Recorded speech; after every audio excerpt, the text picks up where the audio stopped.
Shalom Aleichem. Shalom Aleichem. Shalom Aleichem. Topic for today is rich towards God. Rich towards God. The text is from the Gospel according to St. Luke chapter 12 verses 16 to 21. పరిశుద్ధ లూకా రాసిన సువార్త 12వ అధ్యాయము 16 నుంచి 21 వరకు వాక్య భాగం సారాంశాన్ని ధ్యానం చేద్దాం. ప్రాముఖ్యముగా 21వ వచనం, దేవుని ధనవంతుడు కాక తన కొరకే సమకూర్చుకున్నవాడు అలాగనే ఉండునని చెప్పాను. దేవుని ఎలా ధనవంతులు కావాలి, రిచ్ టువర్డ్స్ గాడ్. దేవుని ఎలా ధనవంతులు కావాలి. దేవుని దృష్టిలో మనం ధనవంతులుగా లెక్కించబడాలి, బెదివారముగా లెక్కించబడకూడదు. ఇక రైతుకు సమృద్ధిగా పంట పండింది. ఆ విషయాలు అందులో రాయబడి ఉన్న మీరు చదువుకోవచ్చు. Material wealth offers falls sense of security. భౌతిక సంబంధమైన సంపద కానివ్వండి, సముదాయమే కానివ్వండి, ఒక ఫాల్స్ సెక్యూరిటీని మనకు దయచేస్తుంది.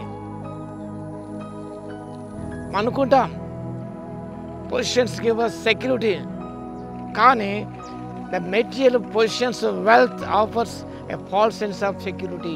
అవి శాశ్వతము కాదు. And greed is a spiritual disease.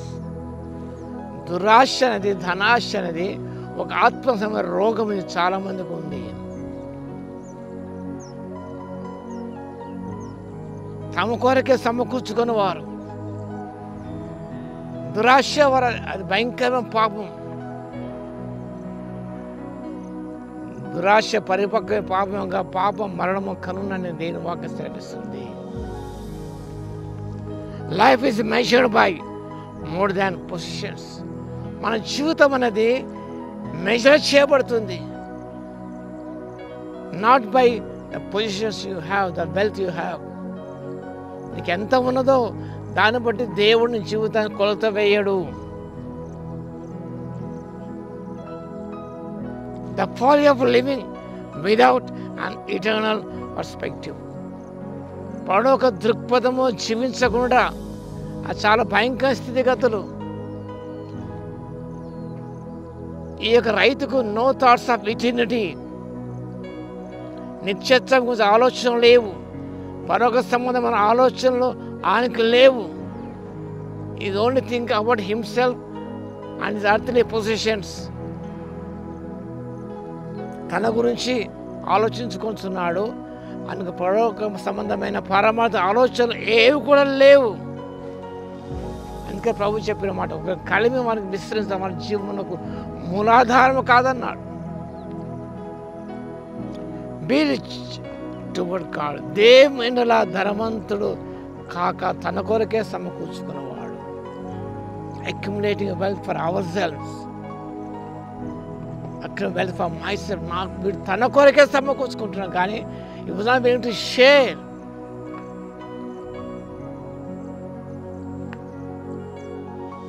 It totally completely failed to give thanks to God. అంత సమృద్ధిగా పండింది కాబట్టి, సమృద్ధిగా దేవుడిచ్చారు కాబట్టి he failed to thank God. దేవుని కృతజ్ఞత చెల్లించడం మర్చిపోయాడు. God gave him the bountiful harvest. నా కోటను విప్పి పెద్దగా చేస్తాను, అంత సమకూర్చుకుంటాను.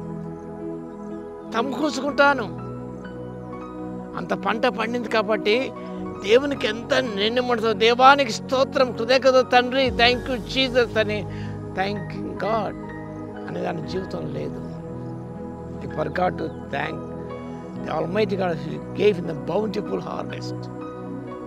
మనకు దేవుడు సమృద్ధి ఇచ్చినప్పుడు దేవునికి నిండు మనసుతో దేవానికి కృతజ్ఞత స్తుతులు తండ్రి అని మనం చెప్పవలసిన వారు ఉంటున్నాం. తన కొరగా సమకూర్చిన వాడు, ఈ రాత్రి నీ ప్రాణం అడుగుతున్నాను, నేను సిద్ధపరిచి ఎవరి వగును.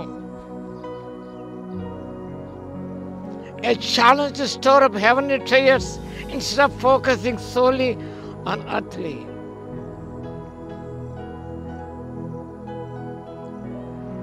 Earthly goods.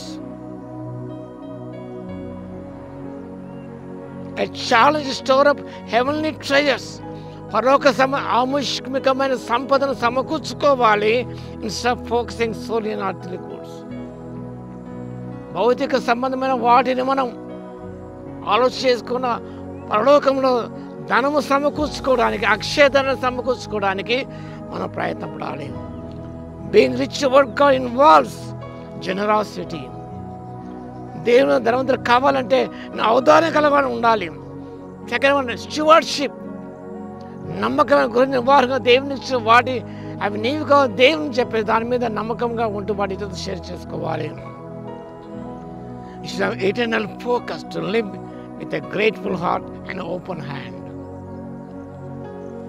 కాబట్టి దేవుని ధనవంతులు మాకు కావటానికి అవ్వడానికి సిద్ధపడదాం, తీర్మానం చేసుకుందాం. అలాంటి కృప దేవుడు దయచేయను గాక.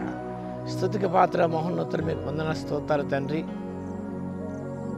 మా కొరకు సమకూర్చుకోనకుండా తండ్రి, మీ ఎడల ధనవంతులు మాకు సహాయము దయచేయండి. అక్షయ ధనాన్ని సమకూర్చున్న కృపను మాకు దయచేయండి. సమృద్ధిగా మీరు మాకు అనుగ్రహించినప్పుడు తండ్రి, మరొకకుండా మీ కృతజ్ఞతాస్తులు చెల్లించినైనా మాకున్న ఇతరులతో పంచుకోవడానికి ఆత్మశక్తి ఇవ్వగలందుకు మీ స్తుతి స్తోత్రాలు చెల్లిస్తూ యేసుక్రీస్తు పరిశుద్ధ నామములో ప్రార్థించి వేడుకొస్తున్నాము తండ్రి. ఆమేన్. మన తండ్రి అన్న దేవుని యొక్క ప్రేమయు, మన ప్రభువును రక్షకుడైన యేసుక్రీస్తు యొక్క కృపయు, పరిశుద్ధాత్మని యొక్క అన్యోన్య సహవాసము మనందరికీ సదాకాలము తోడే ఉండును గాక. ఆమేన్.